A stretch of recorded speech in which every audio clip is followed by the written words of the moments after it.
The East African campaign finally saw the return of Abyssinia's long-exiled Emperor Haile Selassie on the 5th of May 1941, although Italian troops still remained in the northwest and southwest corners of that country for another 6 months. On the 19th of May, just to the west of Calito, men of the 1st, 6th King's African Rifles were working to establish a bridgehead across the river Bilate, although they were taking heavy fire. They finally did so, but were quickly counterattacked by 6 Italian tanks and supporting infantry.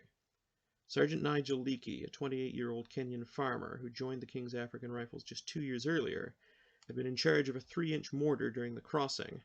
With his ammo now all gone, he moved up to the front just as the lead Italian tank was approaching the African troops.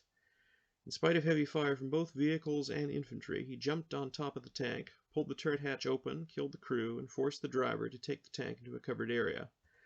Unable to get that tank's gun to fire, he jumped off it again, and now, accompanied by 3 fellow African soldiers, went after the other tanks. He reached one of them, opened its hatch, and killed 2 of its crew members before being killed himself by fire from another tank. The Italian counterattack was stopped, and the bridgehead was held. Sergeant Leakey's VC took some time to be awarded, as the initial recommendation was denied. It was later resubmitted and approved, finally being gazetted in November 1945.